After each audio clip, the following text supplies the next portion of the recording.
திரைப்படமான மெக் வெளியான 5 ஆண்டுகளுக்கு பின்னாடி ஒரு காலத்துல கடலை ஆண்ட ராட்சத சுறாவின் கதையான மெகலோடனை 2வது பார்ட்டா எடுக்கிறாங்க.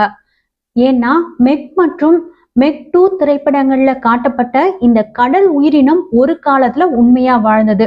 2 கோடி ஆண்டு காலம் கடல்ல மிக பெரிய பயங்கரத்தை நிகழ்த்திய இந்த பெரிய உயிரினம் 35 ஆண்டுகளுக்கு முன்னாடி மொத்தமாவே அழிஞ்சு போயிடுச்சு.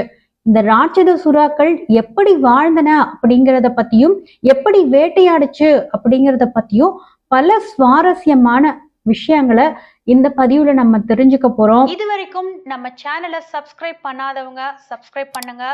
இந்த பதிவை முழுமையா கேட்க தொடர்ந்து இணைந்திருங்கள். 1840வது வருஷம். இந்த வருஷத்துல தான் மெகலோடன் அப்படிங்கிற கடல்வாழ் உயிரினத்தோட விவரங்கள் முதலா வெளியே வருது. கடலுக்குள்ள ஆராய்ச்சியாளர்கள் முக்கோண வடிவ பற்களோட புதை வடிவ எச்சங்களை கண்டுபிடிக்கிறாங்க. அந்த பற்களோட நீளம் மட்டும் பாத்தீங்கன்னா 16.8 சென்டிமீட்டரா இருக்கு. அதனால அந்த கடல் உயிரினத்துக்கு மெகலோடன் அப்படின்னு பேர் வைக்கிறாங்க. மெகலோடன் அப்படின்னா பழைய கிரேக்க மொழியில பெரிய பல் அப்படின்னு அர்த்தம். நாம கடல்ல மிக பெரியதா இப்போ நினைச்சிட்டு இருக்க வெள்ளை சுறாவோட பற்களோட அளவே 7.5 சென்டிமீட்டர் தான். அப்போ 16.8 சென்டிமீட்டர் நீளம் பற்கள் இருக்க இந்த மெகலோடன் எவ்வளவு பெருசு இருக்கும்? கற்பனை கூட செஞ்சு பார்க்கவே முடியல இல்ல?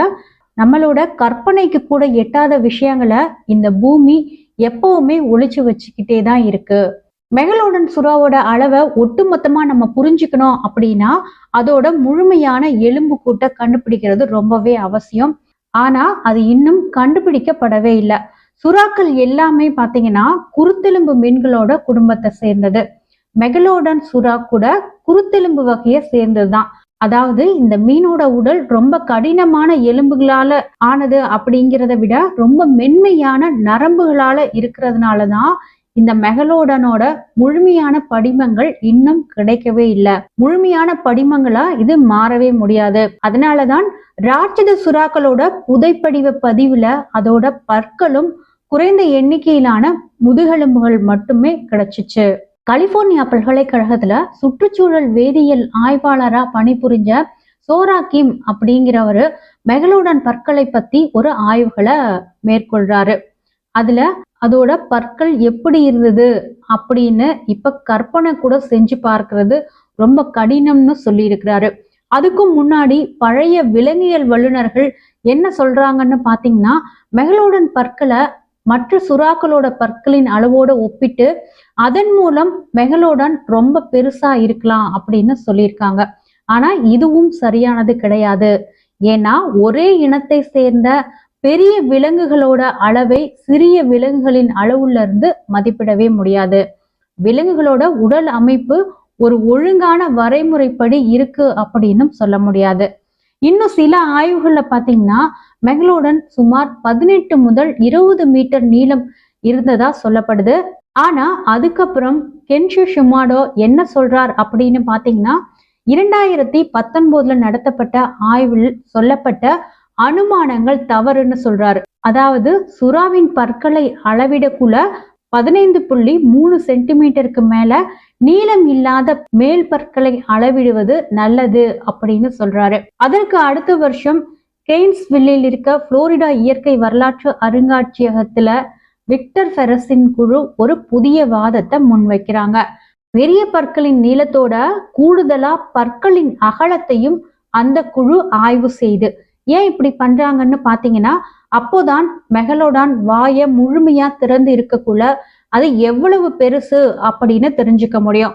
அதனால அவங்களோட ஆய்வின் முடிவுல மெகலோடானின் நீளம் சுமார் 20 மீட்டர் இருக்கலாம் அப்படின்னு சொல்றாங்க. சுவிட்சர்லாந்துல சூரிச் பல்கலைக்கழகத்துல பழங்கால கடல் மற்றும் கடல்வாழ் உயிரினங்களின் ஆராய்ச்சியாளர் கேட்லின் பிமிண்டியாவும் விக்டர் ஃபெரஸின் குழுவின் ஆய்வு உறுதியானது அப்படின்னு சொல்றாங்க. இப்போ நம்ம எல்லாருமே நினைச்சிட்டு இருப்போம் இப்ப இருக்க சுறா தான் ரொம்ப பெருசு அப்படின்னு. ஆனா அப்படி கிடையாது. அப்ப வாழ்ந்த மெகலோடானோட கம்பேர் பண்ணக்குள்ள இப்ப இருக்க சுறாவோட சைஸ் ரொம்பவுமே சின்னதுதான். இப்ப இருக்க பெரிய வெள்ளை சுறா கடல்ல இருக்க மிகப்பெரிய மாமிச உண்ணி சுறா. இதனோட நீளம் பாத்தீங்கன்னா 4.9 மீட்டர். ஆனா மெகலோடனோட நீளம் 20 மீட்டர். அதாவது மெகலோடன் இதைவிட 3 அல்லது 4 மடங்கு நீளமா இருக்க சுறாவா தான் இருந்திருக்கும். மெகலோடனுக்கு ரொம்ப நெருக்கமான விலங்கா கம்பேர் பண்ணணும்னா திமிங்கலத்தை சொல்லலாம். ஏன்னா இதுதான் உலகத்துல வாழும் மிகப்பெரிய கடல் விலங்கா இன்னைக்கு இருக்கு. ஆனா திமிங்கலம் வேட்டையாடுற விலங்கு கிடையாது. மெகலோடானா இருக்கட்டும், சாதாரண திமிங்கலமா இருந்தாலும் இந்த ரெண்டுமே பளின் திமிங்கலம்னு சொல்லப்படுறதை விட ரொம்ப சின்னதுதான். மிகப்பெரிய நீள திமிங்கலங்கள் சுமார் 30 மீட்டர் நீளம் வரைக்கும் இருக்கும். மெகலோடான் மிகப்பெரிய விலங்குன்னு சொல்ல முடியாது. ஒருவேளை சுறாக்களோட ஒப்பிடக்குள்ள ரொம்ப பெருசா இருந்திருக்கலாம். ஏன்னா இது மற்ற பெரிய சுறாக்களையே வேட்டையாடி சாப்பிடுற அளவுக்கு பெரிய சுறாவா இருந்திருக்கலாம் அப்படின்னு கண்டுபிடிக்கிறாங்க. மெகலோடனோட வேட்டையாடுற திறனை பொறுத்த வரைக்கும் மற்ற கடல்ல வாழக்கூடிய விலங்குகளை அது தன்னோட மிக பெரிய பற்களால கடிச்சு குதறி சாப்பிட்டு இருக்கும். ஆனா அது என்ன வகையான விலங்குகளை வேட்டையாடி சாப்பிடும்னு கண்டுபிடிக்கிறதுக்காக ஆராய்ச்சியாளர்கள் மெகலோடனின் பற்கள் மேல ரசாயன ஆய்வு நடத்துறாங்க. அந்த ஆய்வுல ஒண்ணு நைட்ரஜனோட தொடர்புடையது. ஒரு விலங்கின் உடல்ல இருக்கக்கூடிய நைட்ரஜன் அது உண்ணும் உணவுல இருக்க புரதத்துல இருந்து தான் வரும். இதை வச்சு பார்க்கக்குள்ள அதிகமான உணவு உண்ணக்கூடிய விலங்குகளோட பற்கள்ல தான் நைட்ரஜன் அதிகமா இருக்கும். அதாவது 2022ஆம் ஆண்டு ஆய்வுல மெகலோடன் பற்கள்ல அதிக அளவு நைட்ரஜன் இருக்கிறத ஆராய்ச்சியாளர்கள் முடிவு பண்றாங்க. அதுல ஆராய்ச்சியாளர் கிம்மும் இருக்கிறாரு. ஆராய்ச்சி முடிவுல மெகலோடன் ஒரு கடல் உயிரினம் மட்டும் இல்லாம இது பெரிய அளவிலான நவீன ஓர்கா திமிங்கலங்களை கூட வேட்டையாடி சாப்பிடும்னு கண்டுபிடிக்கிறாங்க. 2022லயே இன்னொரு ஆய்வும் நடத்தப்படுது. இதுலயும் கிம் இருக்கிறாரு. இதுல ஆராய்ச்சியாளர் ஷிமோடாவும் இருக்கிறாரு. துத்தநாக ஐசோடோப்புகளை ஆய்வு செய்யறாங்க 2 பேரும். இந்த ஆய்வோட முடிவுல மெகலோடன்கள் பெரிய வெள்ளை சுறா மாதிரி தான் இருந்திருக்கும் அப்படின்னு முடிவு பண்றாங்க. வெள்ளை சுறாக்கள்ல சின்னதா இருக்கிறது பெரும்பாலும் மீனை தான் வேட்டையாடி சாப்பிடும். பெரிய சுறாக்களை பொறுத்த வரைக்கும் பெரிய பெரிய கடல் விலங்குகளை வேட்டையாடி சாப்பிடும். மெகலோடன்களும் இது மாதிரி தான் செயல்பட்டு இருக்கணும் அப்படின்னு முடிவு பண்றாங்க. அதாவது இந்த பெரிய சுறா பெரிய பெரிய கடல் விலங்குகளை வேட்டையாடி சாப்பிடும் பாத்தீங்களா, அந்த மாதிரிதான் இந்த மெகலோடனும் சாப்பிடுமா.